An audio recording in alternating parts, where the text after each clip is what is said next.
El partido de Marine Le Pen está a un paso de ganar las legislativas de Francia y formar gobierno junto con el centrista Emmanuel Macron. Giorgia Meloni no solo es la primera ministra de Italia, sino que su movimiento fue clave para que la extrema derecha creciera en el Parlamento Europeo. La ultraderecha también ha ganado escaños y poder en Alemania, Finlandia, Suecia, Eslovaquia y Países Bajos. En este último, el Partido de la Libertad de Geert Wilders fue el más votado el año pasado para la Cámara Baja del Parlamento neerlandés y obligó a Mark Rutte a formar un gobierno de coalición con la ultraderecha. Y en Estados Unidos, el republicano Donald Trump allana su camino para las presidenciales de noviembre. Todos comparten características de populismo de derecha, pues dividen al pueblo entre un ellos y un nosotros, que en el caso europeo suelen atacar a los migrantes o al Islam. Y también hablan de élites corruptas a las que vencerán. ¿A qué se debe entonces el ascenso del populismo de derecha y extrema derecha en el mundo?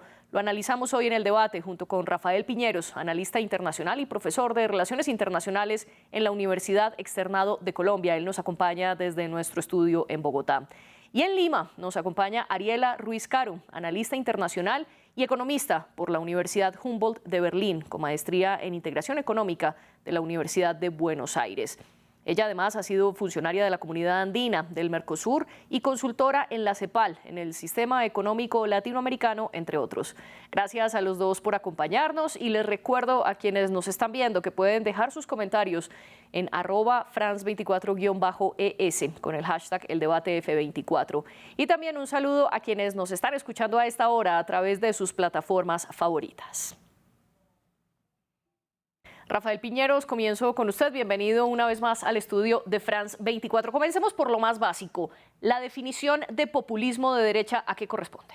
Yo creo que la definición de populismo apela a buscar identificar un pueblo que eventualmente necesita de una conducción particular, que se aleja de los cauces institucionales y que busca a través de una serie de procedimientos eventualmente plebiscitarios de sí o no, modificar, cambiar o transformar el sistema político a conveniencia de las necesidades de una élite o de un grupo particular que se apodera de un partido político.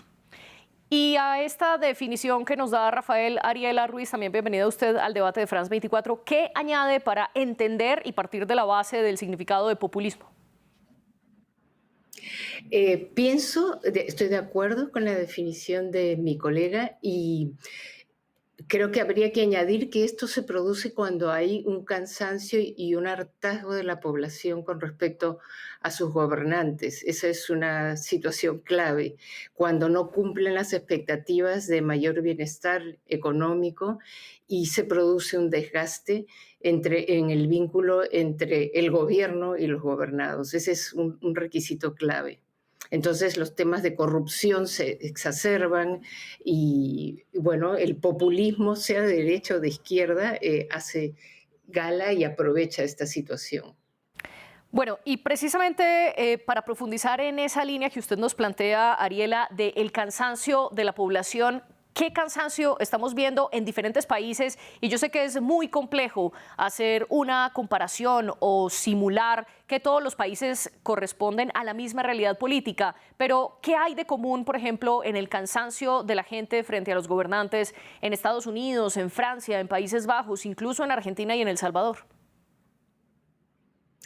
Sí, en Argentina, por ejemplo, o en El Salvador, y también en Bolivia, donde no ha surgido todavía un populismo de derecha, pero evidentemente hay problemas económicos. En Argentina ha sido muy claro, el surgimiento de Milei tiene que ver con una falta de crecimiento de la economía, eh, altos niveles de inflación, signos de corrupción que evidentemente también son exacerbados por los medios de comunicación en función de gobiernos, sobre todo cuando se trata de gobiernos populistas de izquierda, ¿no? Está todo el tema del lawfare.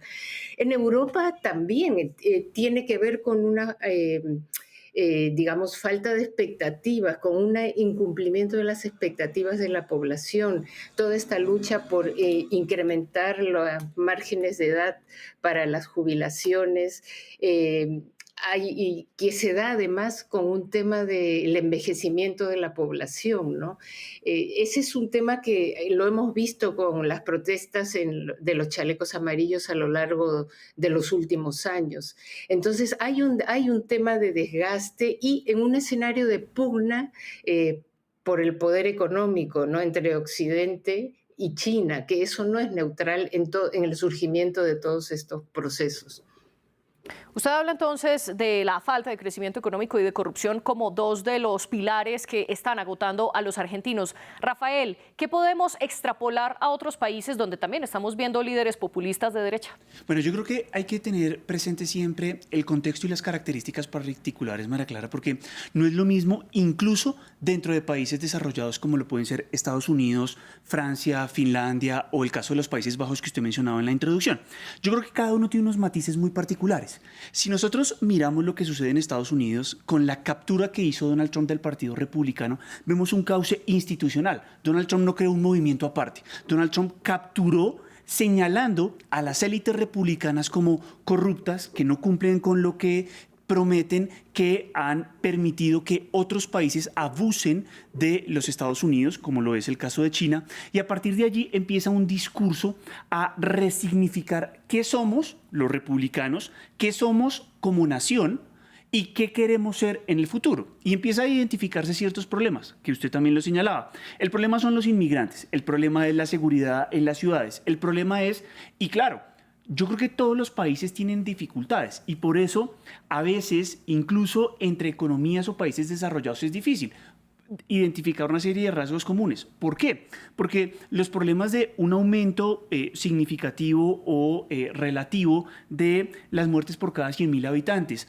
tal vez un aumento en las dificultades para acceder a los servicios de salud, como pasa en el Reino Unido o en algunos países europeos, o tal vez una estagnación de los salarios reales, como ha sucedido para la clase obrera en economías desarrolladas. Entonces, pueden ser pequeños elementos de desgaste del sistema institucional que pueden concentrarse en aspectos evidentemente políticos, de inclusión de personas que se sienten excluidas, que puede estar relacionado con elementos económicos, por ejemplo, el desempleo de los jóvenes o las dificultades de acceder a educación de calidad a un precio razonable y justo, como sucede en los Estados Unidos o en algunas economías europeas. Entonces, pueden ser pequeños elementos de desgaste dentro de un sistema político y económico que genera que políticos hábiles y astutos quieran explotar esas debilidades inherentes al sistema político, inherentes al sistema democrático, inherentes al sistema de producción de bienes y servicios, inherentes a la convivencia social, para ponerle como todos los elementos, y que sin duda alguna son explotados con fines políticos. ¿Y por qué digo con fines políticos? Porque cuando uno mira, por ejemplo, la inclusión de jóvenes en las universidades, o cuando usted analiza tal vez el desempleo en el rango 25-30 años, que es un rango muy sensible en las economías desarrolladas, usted se da cuenta de que puede que haya avances, no en los términos en los que se necesita, pero al mismo tiempo hay acciones institucionales. Entonces, creo que hay una habilidad de ciertos políticos por aprovechar las debilidades de los sistemas para atacarlos con la intención de ganar réditos. Y ahí es donde se genera un estímulo de redefinirnos constantemente. ¿Quiénes somos? ¿Quiénes somos como sociedad?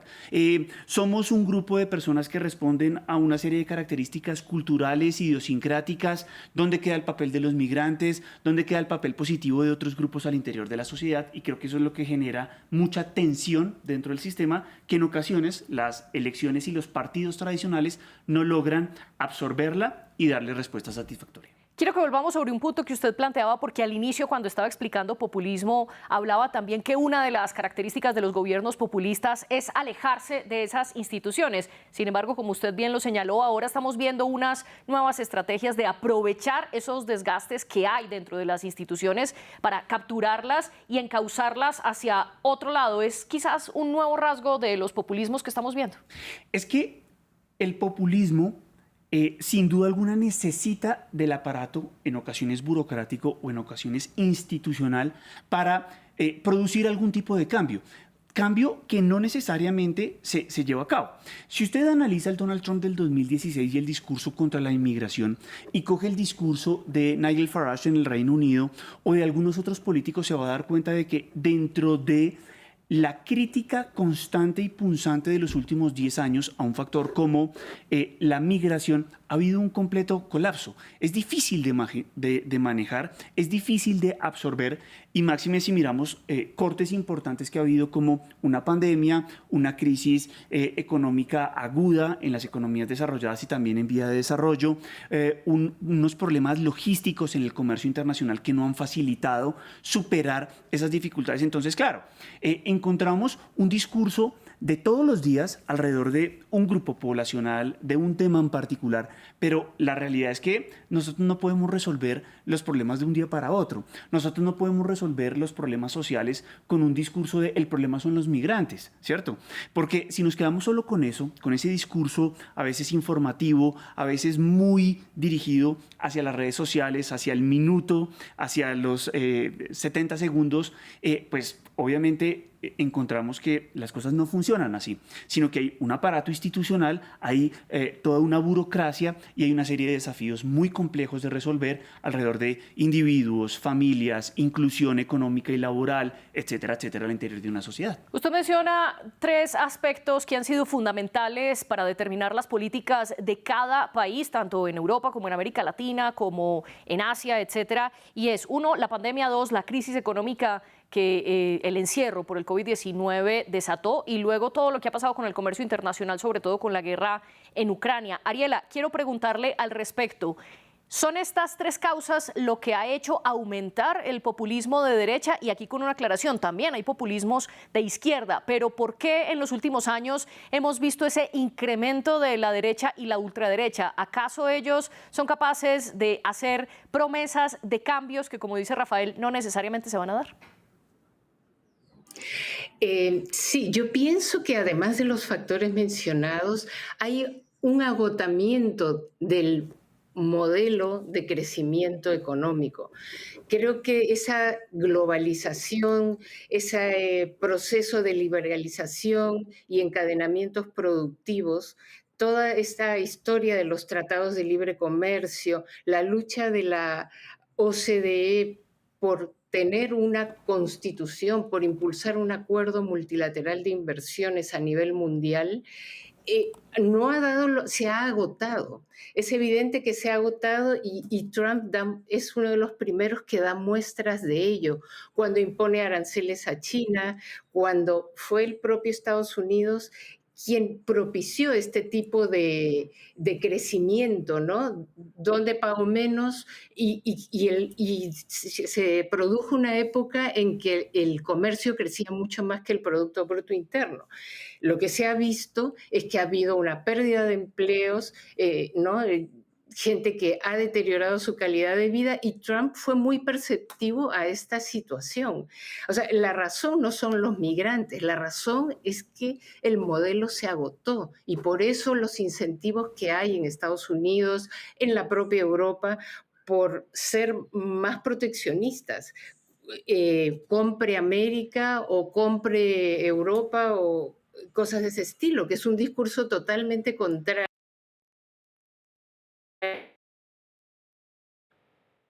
Sí, usted señalaba entonces que el modelo económico se agotó y que estos líderes populistas de derecha han sido muy perceptivos a esos cambios y a ese agotamiento del modelo y también de las personas. Rafael, pero ¿por qué son los populistas de derecha los que más están creciendo y qué está pasando con los populistas de izquierda?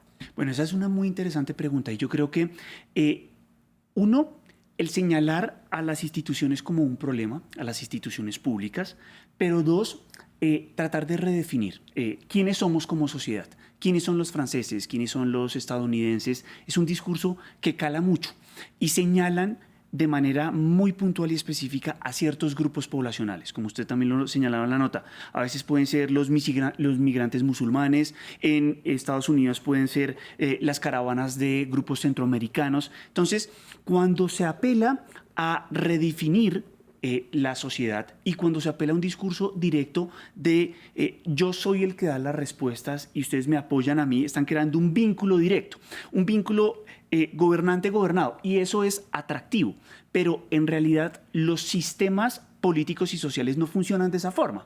¿Por qué? Porque hay una división de poderes. Entonces puede que haya tribunales de justicia, puede que haya parlamentos que son influyentes y que buscan participar en la configuración de las leyes. Entonces creo que ahí hay un estímulo muy importante. Los populismos de derecha también han tenido, yo creo, en el caso, por ejemplo, europeo, una exposición mucho más amplia. Ustedes hicieron un importante cubrimiento de las elecciones y en ese sentido, cómo los partidos políticos de orden nacional se hacen europeos. Y está el Partido Popular, el Partido Socialista, y tienen la posibilidad de exponer sus ideas a una audiencia más grande, a pesar de que principalmente las personas votan pensando en lo local, ¿cierto?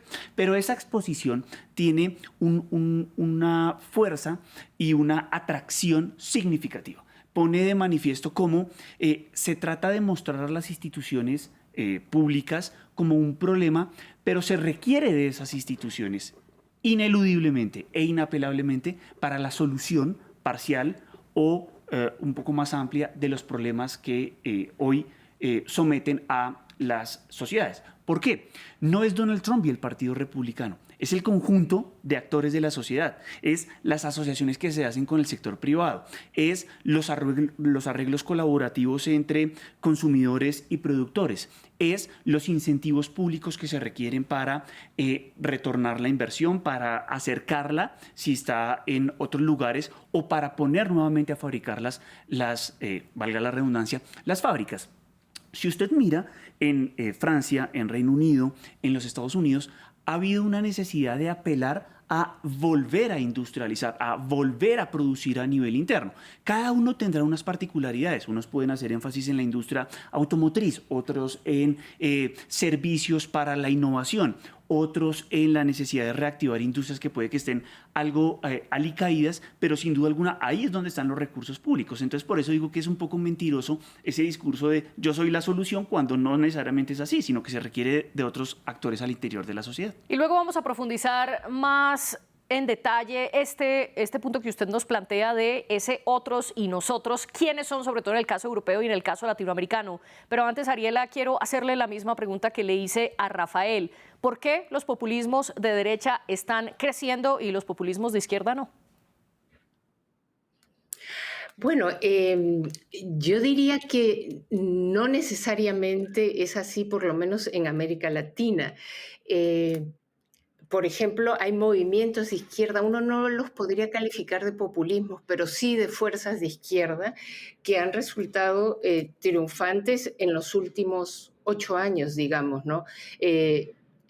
AMLO, Andrés Manuel López Obrador en México, tiene un discurso, digamos, más de izquierda que Milei, ¿no? O que Bolsonaro.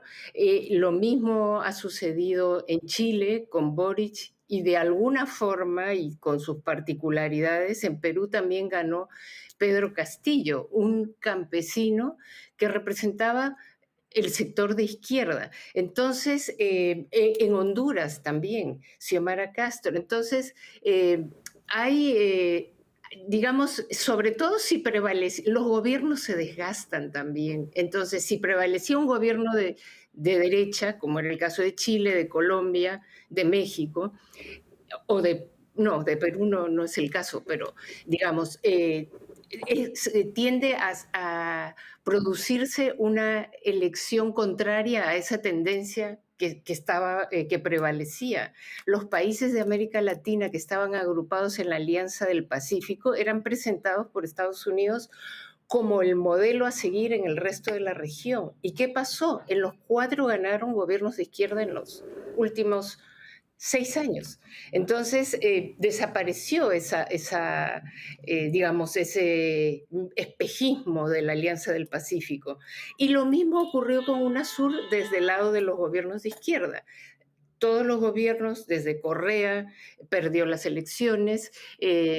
Bueno, Venezuela es un caso particular, pero el resto ganó Mauricio Macri en Argentina en en aquel año y desapareció la UNASUR, que era un organismo de integración política, no económica, que agrupaba gobiernos de esta onda rosada que hubo en América Latina y que después también cambió de dirección o se están agotando, como es el caso de Bolivia. Entonces usted señala una causa importante en la que quiero preguntarle y es que los gobiernos se desgastan. ¿Quiere decir esto que cuando tenemos una ola de gobiernos de izquierda se van a desgastar y luego van a ser sucedidos por gobiernos de derecha y esto se va a repetir cíclicamente y que quizás eso es lo que estamos viendo en Europa, que se desgastaron los gobiernos centristas y socialistas y ahora eso explica el auge de la derecha? Sí, mi opinión es, tiendo a ver esta suerte de péndulo, de desgaste, por supuesto que con sus particularidades, pero si uno tuviera que trazar un elemento común, señalar un elemento común, es esto, que a los gobiernos les resulta imposible cumplir con las satisfacciones, con cubrir el bienestar social, sí, de la población y bueno, y cambia la onda, digamos, ¿no? Por decirlo de alguna forma. A pesar de que Argentina es un caso muy particular, porque a pesar de lo que yo señalé al principio, de la inflación, de la difusión de los medios de casos de corrupción, que corrupción hay en todos los gobiernos, entonces no es propio de los Kirchner, no, Macri también, y digamos, en el poder siempre hay corrupción. Entonces, no olvidemos que Macri no hubiera sido elegido presidente en el 2015, Macri, gobierno de derecha, no hubiera sido elegido en el 2015 si no hubiera sido porque Sergio Massa, el contrincante de Milei en la segunda vuelta ahora en Argentina, hubiera formado un partido y se alejó del peronismo. Él sacó 19%. En el 2015, Scioli ganó en la primera vuelta a Macri. Es decir, que si Sergio Massa no hubiera formado ese gobierno, hubiera ganado las elecciones. Y no olvidemos también que el triunfo de Milei en segunda vuelta sí fue abrumador, 10 puntos porcentuales más que Sergio Massa, el contrincante del gobierno peronista, digamos, de los peronistas, pero él le ganó en la primera vuelta y le faltaron 4 puntos porcentuales para llevarse el triunfo en la primera vuelta. Pero ¿qué pasó? Otros partidos de izquierda fueron separados y perdieron la elección frente a un outsider, ¿no? Bueno, outsider relativamente porque Milei es parte del poder, no es tan outsider como se lo pinta, pero bueno, digamos que esa es la razón por la que Milei ganó. O sea, tan mal Argentina no estaba, o sea, tenía problemas, pero pudieron ganar la elección si la izquierda hubiera ido juntas, si hubieran hecho lo que ha sucedido en Francia ahora, ¿no? Que la izquierda se ha juntado. Ariela, la interrumpo porque quiero retomar esa palabra que usted dijo, outsider, porque suele ser una de las características de los líderes populistas y es que son personas que por lo general no están atadas a la política tradicional, aunque esto no se cumple en todos los casos, Rafael, y aprovecho para preguntarle algo que mencionaba Ariela. ¿Hay alguna manera de romper esos ciclos? Bueno, es muy difícil y como lo señalábamos en otro momento, una cosa son las grandes tendencias y otra cosa son las manifestaciones particulares. Si yo miro, por ejemplo, el caso de México, uno pensaría que después de 6 años del partido Morena en el poder con Andrés Manuel López Obrador, iba a haber un cambio y ese cambio no se produjo. ¿Por qué? Porque salió elegida Claudia Sheinbaum, que proviene del movimiento Morena y que sin duda alguna, al menos hasta este momento, se considera que es una continuación de lo que había.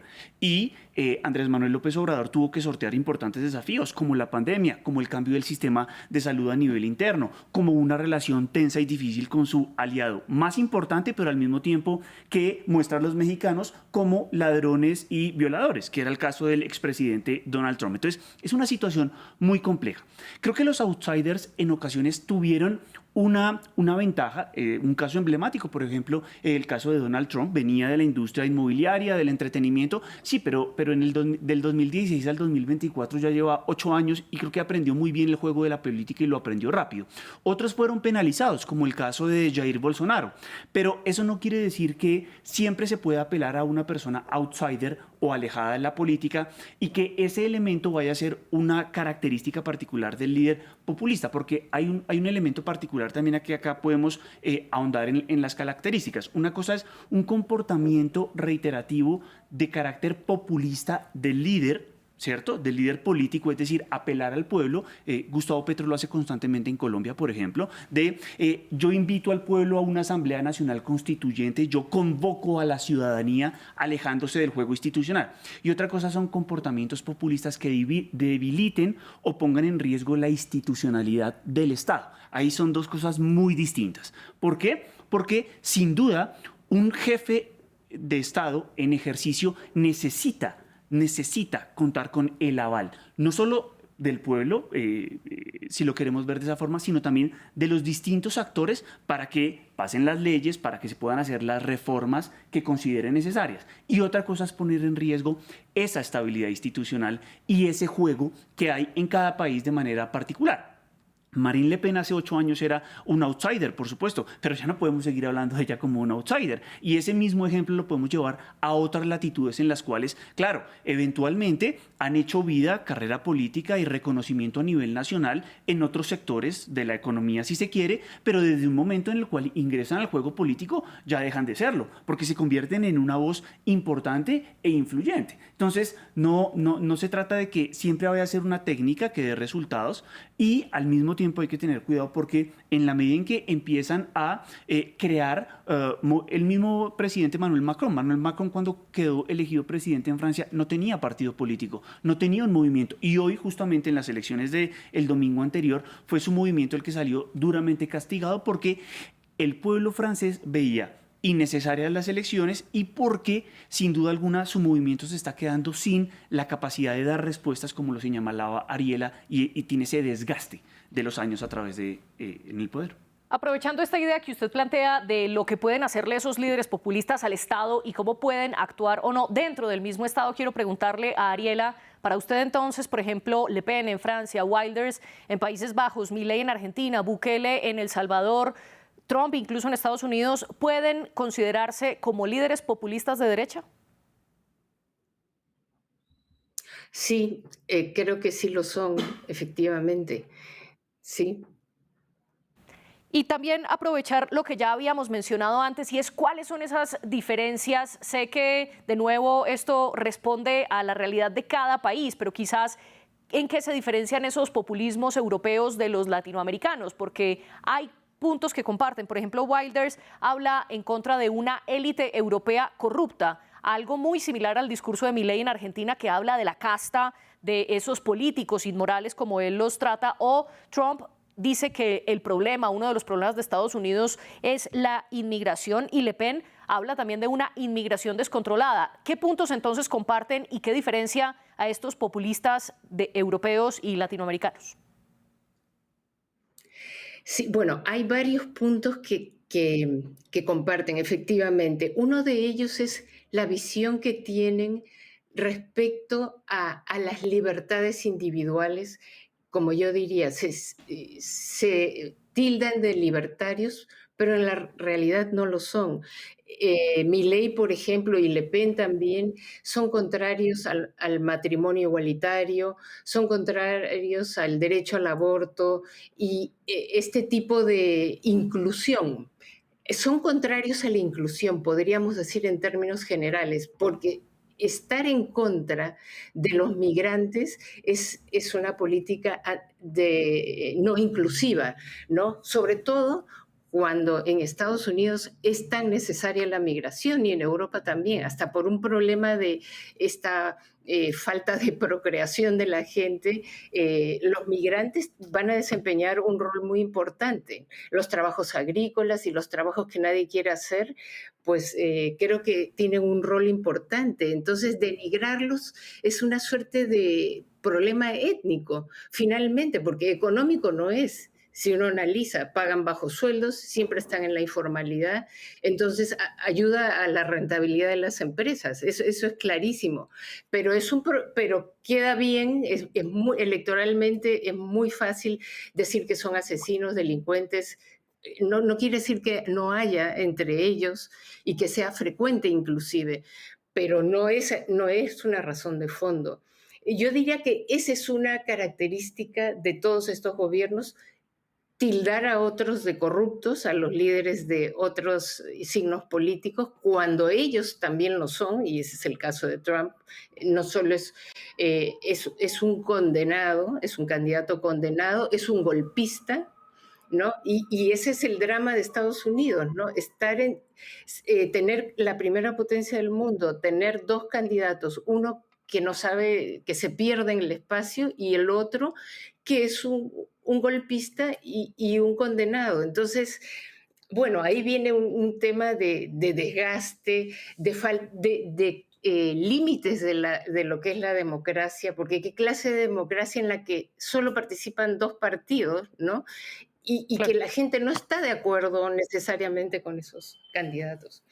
Regresemos a este punto, Rafael. Sí. ¿Usted comparte la opinión de Ariela de que estos líderes que nombro son populistas de derecha y cómo diferenciar esos populismos europeos de los que ha habido y de los que está habiendo en América Latina? Bueno, en efecto sí son de populismos de derecha.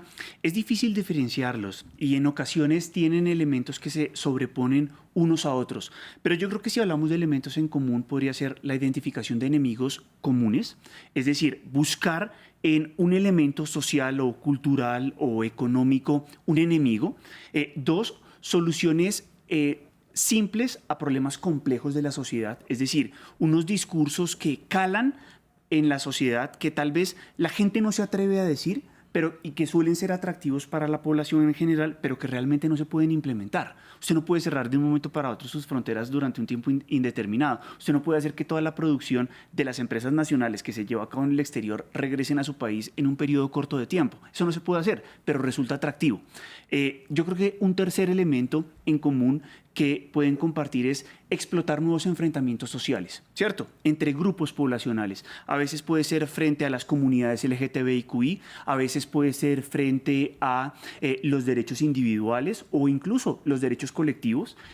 Donald Trump ha sido muy crítico de los sindicatos, de la fuerza sindical, de la fuerza laboral, y ese es generar conflictos que, si bien puede que se hayan presentado en el pasado o puede que sean realmente nuevos. Creo que hay elementos en comunes.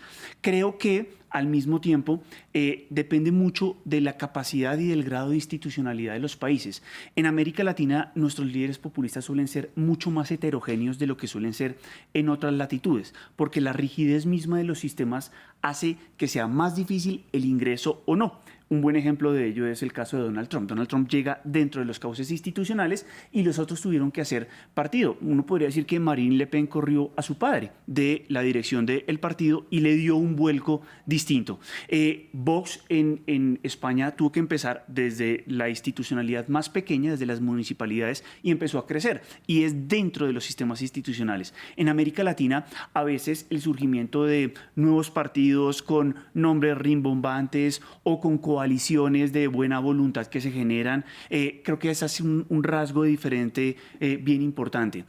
Al mismo tiempo, creo que en América Latina, sin duda alguna, somos más prestos a lo que Ariela señalaba como los péndulos de la democracia. No siempre se cumple, pero puede ser un elemento que se sigue manifestando, y es cuando hay líderes de derecha, posiblemente haya un cambio hacia el otro aspecto político y viceversa cuando se presenta de la otra manera. Usted hablaba entonces de 4 características de esos gobiernos populistas. Primero, tienen un enemigo en común, ya sea la migración, la seguridad, etcétera. 2, buscan soluciones o prometen mejor soluciones simples. 3, explotan los enfrentamientos dentro de sectores sociales. Y 4, se comportan diferentes según la institucionalidad de cada país. Ariela, para concluir, Rafael ya nos había dicho, prometen soluciones simples, pero no pueden cumplirlas. ¿Pueden cumplir estos populistas de derecha las soluciones que plantean? No, yo creo, coincido con Rafael en su análisis, en su última intervención, comparto plenamente lo expresado por él. Creo que no es posible cumplir, no es posible cerrar la migración de la forma como ellos lo plantean. Como Rafael señala, es muy atractivo, suena muy atractivo para el electorado, pero la verdad es que uno no puede tapar el sol con una mano y ellos necesitan además a la migración. Entonces, hasta para sus selecciones de fútbol. Eh, en distintos países lo común es que es necesaria la migración y que aquí hay un problema de, como lo dije anteriormente, de racismo. Hay un problema xenófobo. Esto es así. Entonces, qué fácil es decir, y en Argentina también se da esto, ¿por qué los estudiantes de los países vecinos van a ir a la universidad pública gratuita? ¿Y por qué se van a atender en los hospitales públicos, los de los países vecinos sobre todo? Entonces la gente encuentra, no encuentra la explicación de su crisis en que no hay empleo por las nuevas formas de producción, la inteligencia artificial, y todo eso genera un cierre de empleos, sino que los migrantes ocupan los puestos, les quitan los puestos de trabajo. Nosotros pagamos impuestos para que ellos usen nuestros servicios públicos y se olvidan que los migrantes también pagan impuestos cuando compran leche, pagan alquileres y alquilan sus servicios de telefonía móvil. Eso es más o menos lo que podría agregar. Sí. Pues Ariela Ruiz y Rafael Piñeros, les agradezco por hacer parte de esta mesa del debate y plantear un tema que no muchas veces discutimos aquí en los medios de comunicación, esta vez sobre los populismos de derecha. Gracias también a nuestras productoras Laura Garzón y Tania Herrera y por supuesto al equipo técnico que hace este programa posible. Ustedes sigan conectados con la señal de France 24.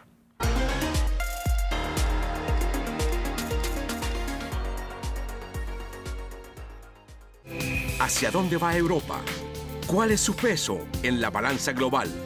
Un repaso a la actualidad de los 27 países de la Unión Europea, con reportajes y entrevistas de nuestra corresponsal en Bruselas.